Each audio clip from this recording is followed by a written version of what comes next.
Es un placer estar con ustedes aquí el día de hoy. Inclinemos nuestros rostros e invitemos a la presencia del Espíritu Santo entre nosotros. Padre Celestial, te agradecemos por tu fidelidad y tu misericordia hacia nosotros. Padre, te agradecemos que en un mundo de tristeza y necesidad, tus misericordias se renuevan cada mañana. Y por eso exclamamos, grande es tu fidelidad hacia nosotros. Señor, estamos reunidos hoy aquí en tu casa, ya sea que lo estemos escuchando en persona o en línea. Te pedimos humildemente que tu Espíritu Santo se acerque a cada uno de nosotros, donde quiera que estemos, quien quiera que seamos, de donde quiera que vengamos y a donde quiera que vayamos. Pedimos que caminemos con Jesús el camino estrecho de la vida, que lleva finalmente al cielo. Padre, oro para que hables a través de mí hoy, que mis palabras sean tus palabras, que tu Espíritu se mueva en los corazones y mentes de todos los que están escuchando. Y oro, Señor, para que todos los que escuchen este sermón se encuentren en ese mar de vidrio cuando Cristo vuelva. Esta es nuestra oración, Señor. En el nombre de Jesús oramos humildemente. Amén.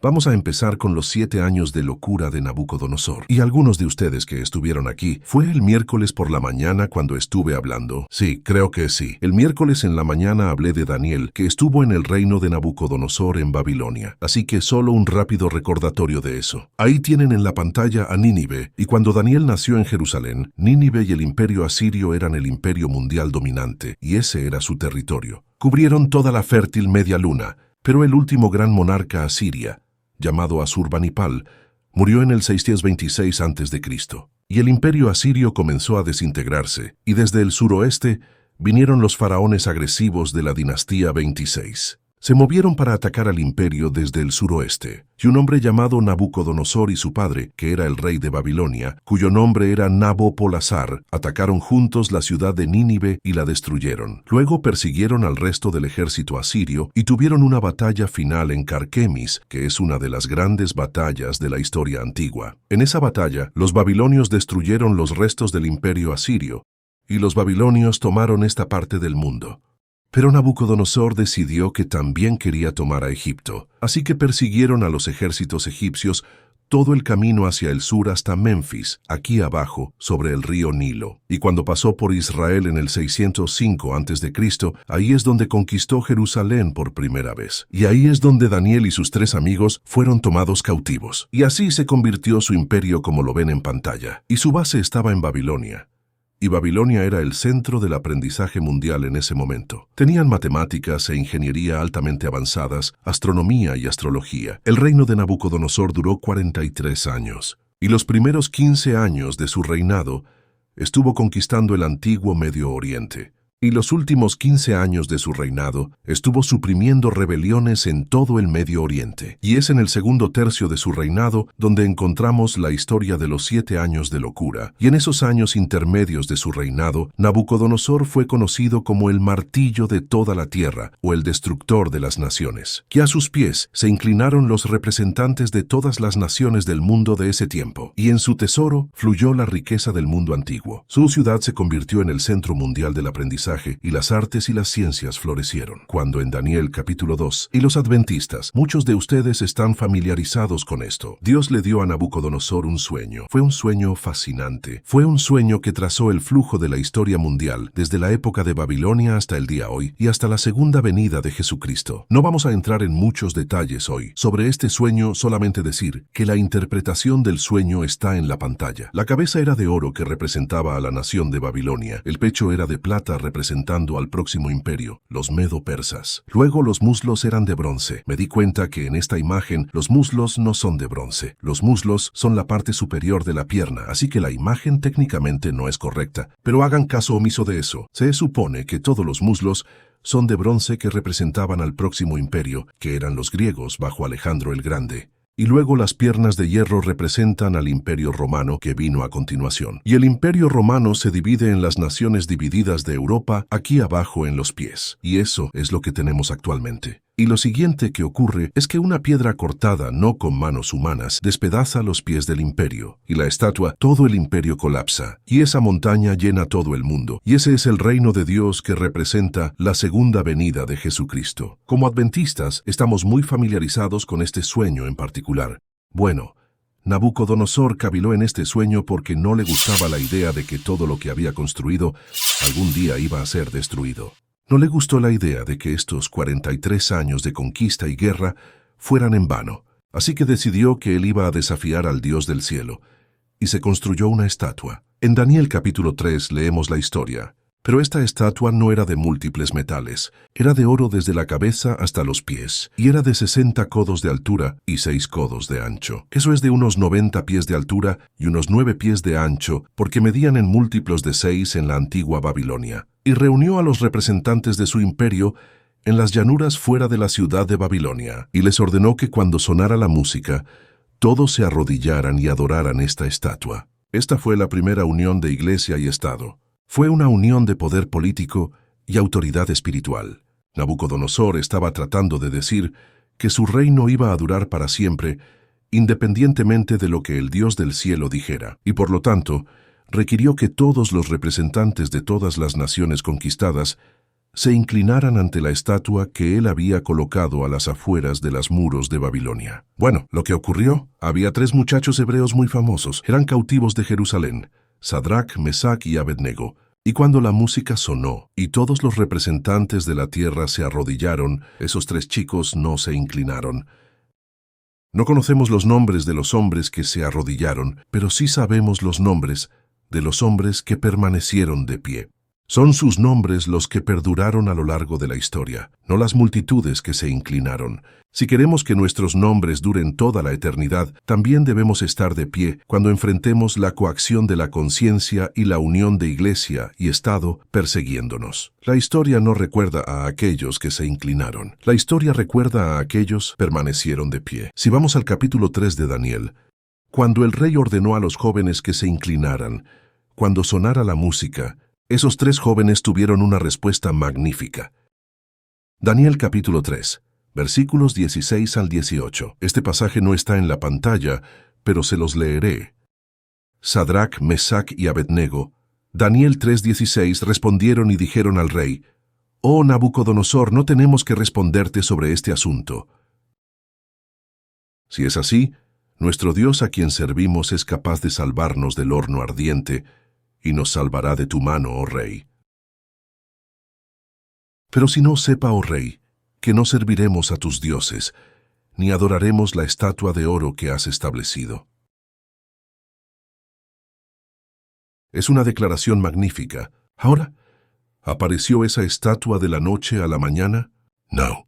Tarda un tiempo construir una estatua dorada de 90 pies. Esos 3 jóvenes eran altos funcionarios del gobierno en la ciudad de Babilonia. Sabían exactamente lo que estaba pasando mientras se estaba construyendo esa estatua. Tuvieron la oportunidad de decidir si permanecerían de pie o si se inclinarían mucho antes de que llegara el momento de la verdad. Y hoy también tenemos esa oportunidad de elegir si permaneceremos de pie o si nos inclinaremos cuando nos llegue la hora de la verdad. Tal vez Dios nos haya dado este respiro después de la pandemia. Antes de que la próxima crisis golpee el mundo, para que reflexionemos sobre cómo respondimos a la pandemia. Si aceptó o no los pinchás, es un poco irrelevante en la etapa en la que ya estamos ahora. Lo importante es que Dios nos ha dado una llamada de advertencia. ¿Están dispuestos a inclinarse cuando el mundo les ordena que hagan algo que va en contra de su conciencia? Y es hora de que nos preguntemos, ¿tenemos otros dioses en nuestra vida que influyen tanto en ella que cuando llegue la orden a inclinarse ante cualquier coerción que venga a continuación, nos inclinaremos contra nuestra conciencia porque atesoramos esos dioses falsos en nuestras vidas? Los dioses falsos de una carrera o hipotecas, o las finanzas, o la credibilidad social, juguetes como botes y motos acuáticas y todo lo demás. Estamos tan atrapados con estos dioses falsos del mundo que tememos tanto perderlos que estamos dispuestos a violar nuestra conciencia. Ahora tenemos esa oportunidad. La pandemia ha terminado. Hagámonos algunas preguntas honestas. Démonos al espejo y digamos: Señor, ¿hay algún Dios falso en mi vida que me hará inclinarme en la próxima crisis de conciencia? Estos jóvenes estaban listos cuando llegó el momento de la verdad. Que todos estemos listos cuando nuestro próximo momento de la verdad llegue a nuestras vidas. Bueno, los 3 jóvenes no se inclinaron. Daniel capítulo 4, Dios le da a Nabucodonosor un sueño. Es un sueño de un árbol que creció hasta que se hizo grande y llenó la tierra. Se le dio un sueño muy similar al profeta Ezequiel sobre los reyes de Asiria. Y también fueron cortados porque Dios les juzgó por su orgullo. Y una visión casi idéntica. Un sueño llegó al rey Nabucodonosor por la noche. Y Daniel tiene que explicarle el sueño. Daniel sabe cuál es la interpretación del sueño. Él sabe que Dios va a juzgar a Nabucodonosor. Él va a cortar el árbol de esa visión, a menos que Nabucodonosor se arrepienta de su orgullo. Su idea de «¿No es esta la magnífica Babilonia que construí para mi esplendor y para mi poder real?» Dios le da a Nabucodonosor 12 meses. Se podría decir que fue un periodo de prueba. Y al final de ese periodo de prueba, Dios está esperando ver cómo Nabucodonosor responderá al mensaje del sueño. El texto dice así: todo esto le aconteció al rey Nabucodonosor. Al final de los 12 meses, él caminó en el palacio del reino de Babilonia. Y el rey dijo: ¿no es esta la gran Babilonia que yo edifiqué para casa real por la fuerza de mi poder y para gloria de mi majestad? ¿Dirían ustedes que este hombre lucha con la humildad? Probablemente no. No. ¿Podría él decir, soy el más humilde de todos los hombres? No, quizás no. Claramente este es un hombre que está lleno de un sentido de orgullo y poder, y está seguro de que ha establecido el mayor imperio del mundo por su majestad y por su gloria. Y él está rechazando directamente el sueño que Dios le ha dado, el sueño de Daniel 3 de la estatua y el sueño de Daniel 4 del árbol. Y por lo tanto, Dios, advirtiendo a Nabucodonosor 2 veces en 2 sueños, trae juicio sobre Nabucodonosor. ¿Cuántas veces Dios tiene que advertirme a mí o a ti antes de que tenga que actuar de una manera más directa? Es más fácil cuando la suave voz del Espíritu Santo habla a tu corazón y te convence. Es mucho menos doloroso actuar en armonía con la voluntad de Dios y obediencia a su voluntad que seguir viviendo en rebelión contra Dios. Y finalmente, Dios tiene que intervenir de una manera muy dramática en tu vida. No quieres que Dios te hable por una pierna rota, o un diagnóstico de cáncer o un embargo. Quieres escuchar su voz hablándote, la pequeña voz apacible en tus devociones de la mañana. Seguir su voluntad es un camino mucho más fácil de tomar. Dios nos da a todos un periodo de prueba. Él nos advierte y nos suplica. Quizás leas una cita en la Biblia, tal vez escuches un sermón, tal vez escuchas un canto, y el Espíritu Santo te habla a través de eso, y Dios te invita a volverte a Él y a alejarte del pecado. Él nos invita y nos promete que si resistimos al diablo, éste huirá de nosotros. Y el versículo que sigue es Santiago 4:8, y dice que si nos acercamos a Dios, Él también se acercará a nosotros. Así que cuando Dios hable a tu corazón, no endurezcas tu corazón y lo dejes para otro día. No sabes por cuánto tiempo más tienes un periodo de prueba antes de que Dios se involucre más directamente en tu vida. Nabucodonosor esperó 12 meses, no se curó de su orgullo. Finalmente, fue expulsado del palacio. El texto dice así: en la misma hora se cumplió la palabra sobre Nabucodonosor, y fue echado de entre los hombres. Y comía hierba como los bueyes, y su cuerpo se mojaba con el rocío del cielo, hasta que su pelo creció como plumas de águila, y sus uñas como las de las aves. Ahora tengan en cuenta esto. ¿Cómo se veía Nabucodonosor cuando estaba en el campo? ¿Cómo eran sus uñas? Garras de águila. ¿Las águilas son aves limpias o son aves inmundas? Aves inmundas. Muy bien, recuerden eso. Volverá a aparecer en nuestro tema de hoy. Su cabello era como plumas de águilas y sus uñas eran como garras de aves. Así que parece una ave inmunda. No se ve como un pollo aquí. Se ve como un águila. Por cierto, la idea de que los pollos son una carne limpia. ¿Alguien aquí alguna vez ha criado pollos? No solo son omnívoros, comen todo y más que eso, ellos son los carroñeros. Son como las ratas del reino de aves. Y la idea de que de alguna manera son limpios no me cuadra, pero ese es un tema aparte. Solo por si algún día están disfrutando de su pollo.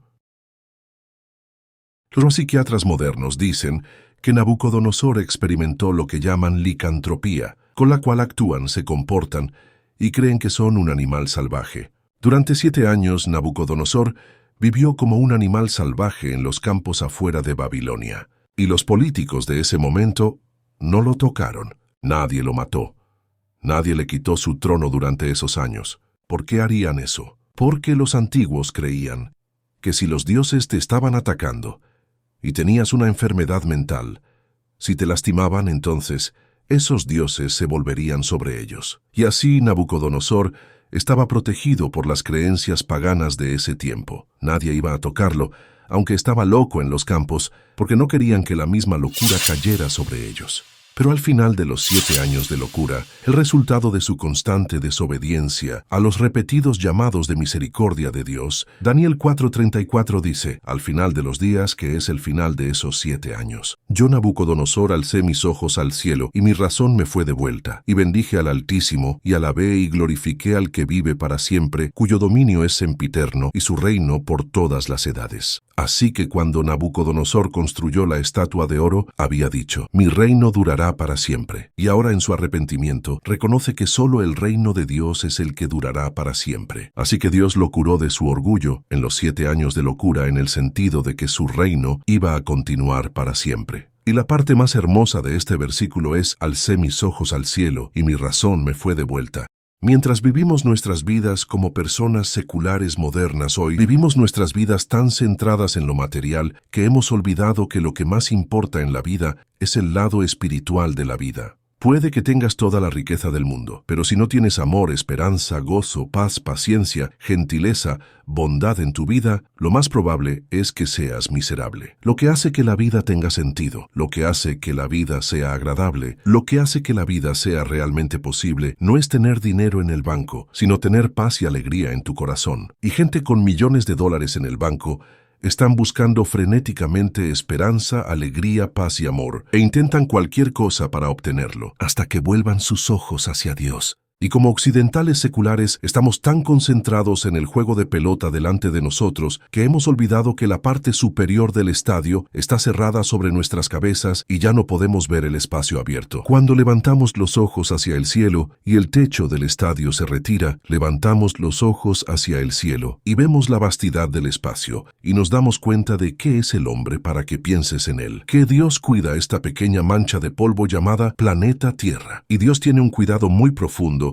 por cada ser humano que camina por este planeta. Cuando levantó sus ojos hacia Dios, su razón volvió a Él. Una vida que no se pasa contemplando a Dios es una vida sin razón y una vida sin propósito. Solo estás flotando en el agua. Como dijo un grupo, está esperando a que caiga el hacha. Solo esperas a que caiga el hacha cuando vives una vida sin Dios. Hay muchos paralelos entre la historia de Nabucodonosor y sus 7 años de locura y lo que encontramos en la Biblia sobre las profecías del fin del tiempo. Solo voy a revisar algunos de los paralelos entre Nabucodonosor y sus 7 años de locura y lo que sucede al final de los tiempos. Me gusta poner las cosas en gráficos, así que agregué un gráfico comparando entre la Babilonia histórica, la historia de Nabucodonosor y los tiempos finales, la Babilonia espiritual, el poder opresivo final en la historia de la tierra antes de que Cristo vuelva por segunda vez. Veamos la Babilonia histórica. Babilonia fue gobernada en el tiempo de Nabucodonosor por un hombre que reclamó el poder supremo religioso y civil. Ese era Nabucodonosor. Se atrevió a crear una estatua y a ordenar a todos que se inclinaran y la adoraran, una unión de iglesia y Estado. Al final de los tiempos, Babilonia será gobernada por un solo hombre que nuevamente se adjudica el poder supremo religioso y político. Él es conocido como el pontífice o el papa. En la Babilonia histórica, encontramos que el poder detrás del gobernante es en realidad Satanás. Leemos esto en Jeremías capítulo 51, versículos 33 a 34. También lo leemos en el libro de Gran Controversia o Conflicto de los Siglos, página 660. En Apocalipsis capítulo 12, encontramos que el poder detrás de este gobernante de la Babilonia, del fin del tiempo, también es el dragón llamado Satanás. En la Babilonia histórica, encontramos que en Jeremías 51, versículos 33 al 34, realmente se refiere a Satanás como a un dragón. Es un versículo interesante. Satanás, llamado el dragón, atacó al pueblo de Dios a través de Babilonia. Encontramos eso en Jeremías 51. Y en la lucha al final de los tiempos entre el bien y el mal, Satanás, quien es también llamado el dragón en Apocalipsis, capítulo 12, también ataca y persigue al pueblo de Dios a través de la Babilonia espiritual del fin del tiempo. A medida que avanzamos a través de estos paralelos entre la Babilonia histórica y la Babilonia del tiempo del fin, vemos que Nabucodonosor estaba lleno de orgullo y por lo tanto vino bajo el juicio de Dios. La historia de Daniel capítulo 4, en los 7 años de locura. También vimos Isaías 14, un pasaje que se refiere a Satanás. Satanás también está lleno de orgullo y también vino bajo el juicio de Dios. En Isaías capítulo 14 y Ezequiel 28, está donde Satanás quiere ser como Dios. Dijo, seré como el Dios Altísimo. Habitaré en las alturas de Dios. Me sentaré en la asamblea del norte, etc. Así que Satanás quiere ser como Dios, pero él es derribado. En Filipenses capítulo 2, Cristo no considera la calidad de Dios como algo a que aferrarse. Se humilla y se vuelve obediente a la vida en esta tierra y a la muerte de una cruz, y por lo tanto es exaltado por Dios en Filipenses 2, versículos 10 al 11. Ante el nombre de Jesús, toda rodilla se inclinará. Así que Satanás intenta subir y Dios el Padre lo derriba. Jesucristo está dispuesto a descender por la humanidad, después de lo cual asciende al cielo y es glorificado a la diestra de Dios. Así que tienes estas dos parábolas. Uno sube y el otro baja.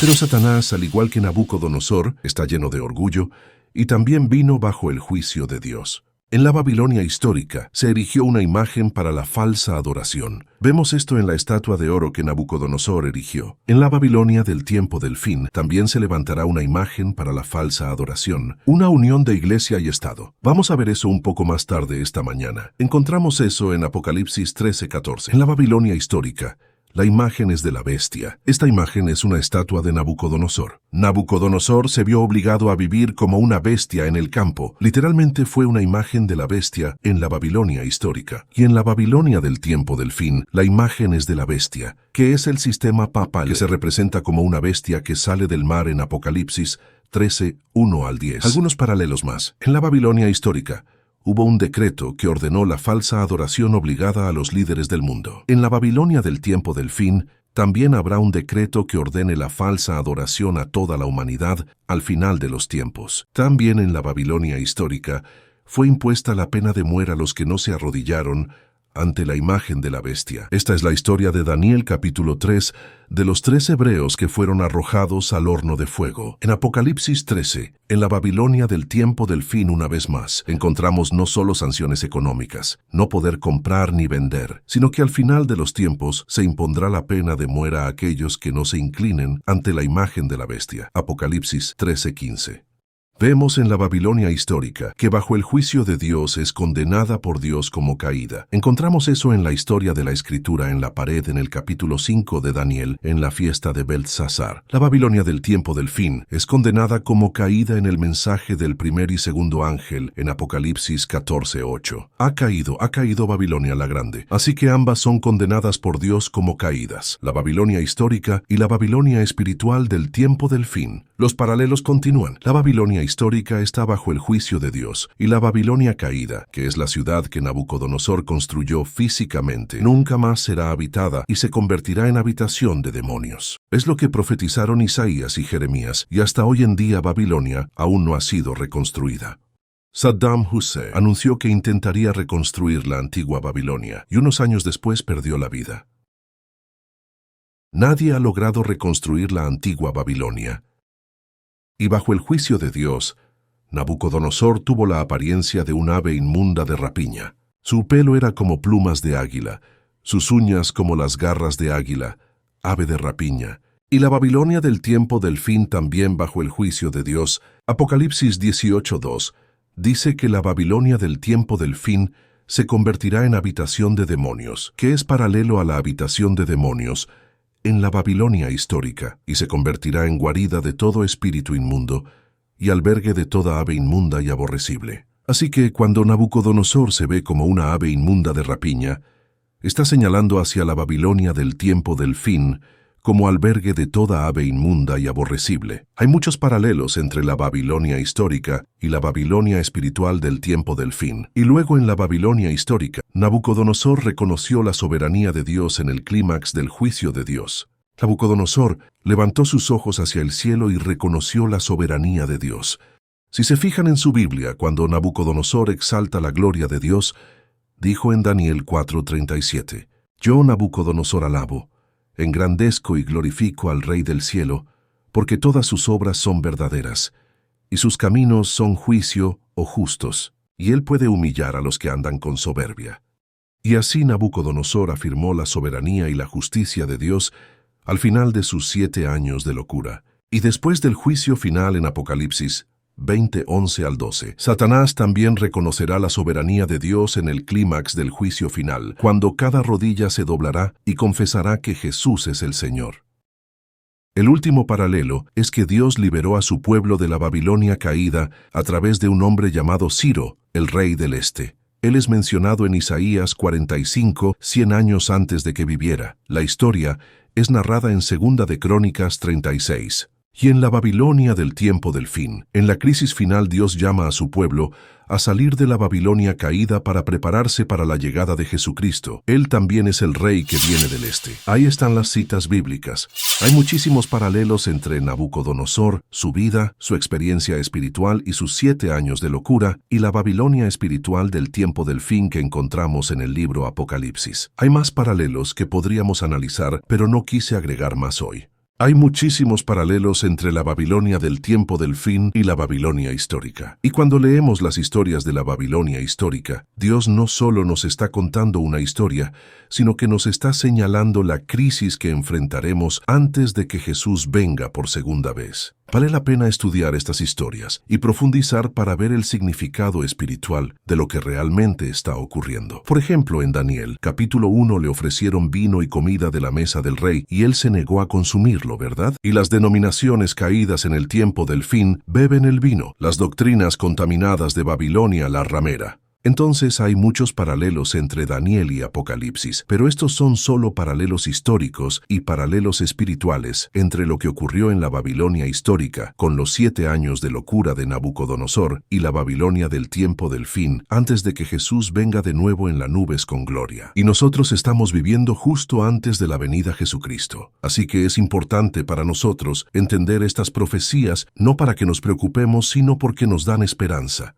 Dios nos ha dado un mapa para el camino. ¿Alguien de ustedes ha leído alguna vez una novela policíaca sin leer el último capítulo primero? ¿Hay alguien aquí que lee primero el último capítulo? Sí, hay algunas personas que lo están admitiendo. Me gusta leer el último capítulo primero. Sé quién es el asesino. Entonces, si leo el resto de la historia, no leo estas historias muy a menudo, pero si leo el resto de la historia, busco las pistas que deberían estar a través de la historia. Y me resulta muy frustrante si las pistas no están en la historia, pero el detective las muestra al final. Esa es una lectura muy insatisfactoria. Pero si las pistas están allí, entonces te das cuenta de que esta es una historia bien escrita. Pero para nosotros, mientras esperamos la venida de Jesús, Dios nos ha dado profecía como una luz para que no nos tropecemos en la oscuridad en el tiempo del fin. Uno de los problemas cuando viajo para dar conferencias con AFM es que duermo en una cama diferente todos los viernes por la noche. Viernes y sábados duermo en una cama diferente. Y si te levantas al baño a las 3 de la mañana, aprendí a través de una experiencia muy dolorosa que mi dedo chiquito del pie derecho se golpea con regularidad. Sucede más a menudo de lo que te gustaría admitir. Así que hay muchas veces que me he levantado a predicar y he tenido que poner mi dedo pequeño sobre los otros dedos porque está roto, está lastimado y está todo morado, esperando que no se me caiga. Así que aprendí y ahora dejo junto a mi cama una linterna y cuando me despierto nunca sé en qué cama estoy. Así que tengo que despertar y mirar el techo. Tengo que salir a la derecha, tengo que salir a la izquierda, tengo que irme al pie de la cama. Luego miro y digo, ¿dónde están los bloques de madera o las escaleras para la cama? Y algunas camas tienen sus patas en la esquina, y algunas de ellas en bloques, y otras sobresalen, las cuales solo están diseñadas para atrapar tus dedos de los pies. Y en estos dolorosos momentos, cuando te tropiezas en la oscuridad, lo que quieres más que cualquier otra cosa es una linterna. Cuando tienes una linterna, puedes mirar alrededor y ver exactamente dónde estás caminando. Que oímos esta mañana en el devocional que la profecía nos fue dada como una luz, es una linterna. Mientras la oscuridad se acumula en nuestro mundo, Dios nos dio la voz profética de la Escritura para que podamos saber lo que está viniendo. Por lo tanto, no necesitamos que nuestros corazones se llenen de miedo por lo que ocurrirá en el mundo, como Jesús dijo en el Evangelio de Lucas, sino que podemos levantar nuestras cabezas con esperanza porque nuestra redención está cerca. Así que es importante estudiar estas profecías porque Dios nos ha dado pistas, nos ha dado un mapa de ruta para saber qué va a ocurrir en este mundo. Y Él va a llevarlo a un final y a un clímax a su manera soberana. Y cuando estudiamos las profecías, no estamos aprendiendo solo sobre bestias, fechas, coronas y cuernos. Estamos aprendiendo sobre la soberanía de Dios en los asuntos humanos. Y eso es lo que Nabucodonosor tenía que aprender, la soberanía de Dios en los asuntos humanos.